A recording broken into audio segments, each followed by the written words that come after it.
It's Grow TV, where we grow together and learn about God.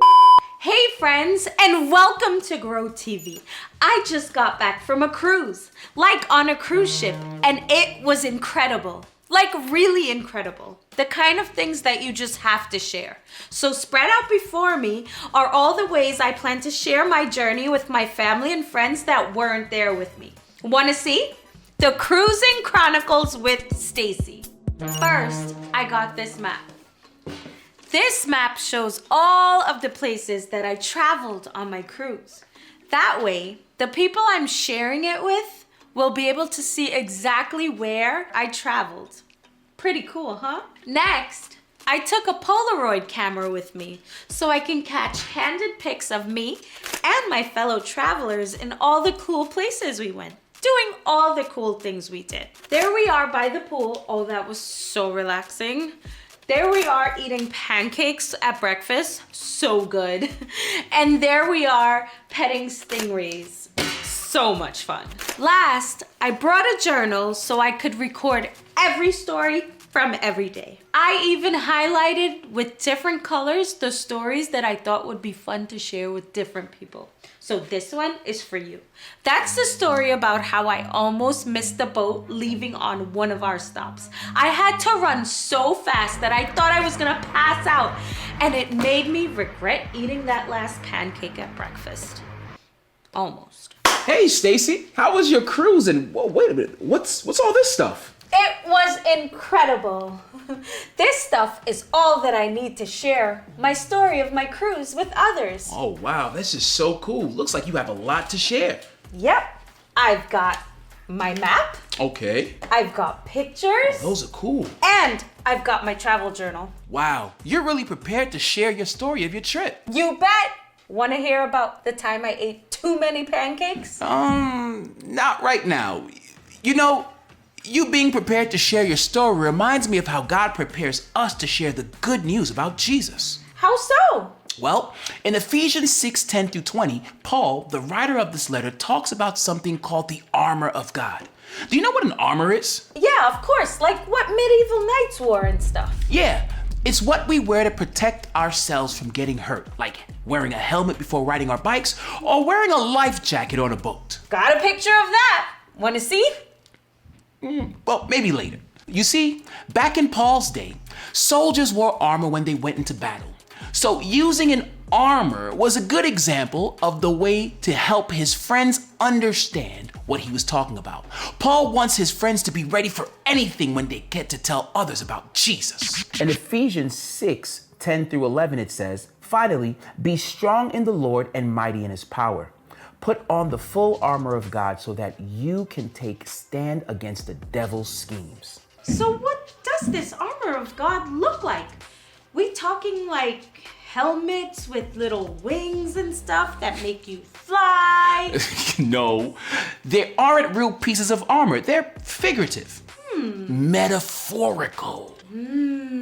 Paul describes 6 pieces in the armor of God that we should wear. The first one is the belt of truth. A belt holds a soldier's weapons and holds clothes and pieces of armor together. Knowing that what God says is always true helps to keep our faith in God together and strong. Second is the breastplate of righteousness. A breastplate covers and protects a soldier's hearts and lungs. God's righteousness covers and protects us from making choices that don't honor God. Righteousness means doing the right thing. Doing the right thing protects our heart from getting hurt. Okay, I like that. Third are the shoes of peace. Shoes protect the soldier's feet when walking into battle. God's peace helps us remember that God is with us every step we take. Walking in God's peace. Do you think they'd help me run faster too? Well, probably. Number 4 is the shield of faith. Soldiers use shields to defend themselves against attack. Strong faith in the Lord helps protect us when people or things in our lives are unkind to us and try to pull us away from God.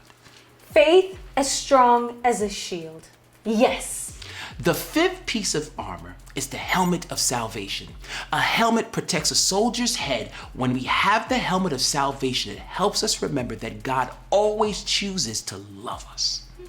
Thinking on God's love, when stuff gets tough. Yeah. Finally, number 6 is the sword of the Spirit. A sword in real life is pretty dangerous, but the sword of the Spirit is not an actual sword. It's God's word. When we know God's word, we know what to do when we face any tough problem. Wow. Yeah. Having all these things would make me feel really ready to share Jesus with others. It actually gives me courage. Ephesians 6:13 says, "Therefore put on the full armor of God, so that when the day of evil comes, you may be able to stand your ground." With the armor of God, we can be prepared for anything, especially to tell others about Jesus. God prepares us to share the good news. I had to collect all of this stuff in order to be prepared to share my cruise with others. The armor of God is all offered to us by God so that we can always be ready to share the good news of Jesus. I gotta be honest, sharing my belief in Jesus can seem kind of hard to do. What if people don't want to listen? And what if I say something wrong? Knowing the answers to all those questions are right there in the armor of God makes me feel better about giving it a try. Yep, I think I'm gonna put this in the last page of my cruise journal. Remember to share the good news of Jesus with someone today. Who can you share the good news with today? You don't have to be a pastor, a church leader, or know the Bible super well to tell people how you got to know more about Jesus. Just talk about who he is and what he's done for you. I had a great time looking at pictures and maps and learning Bible stuff with you today.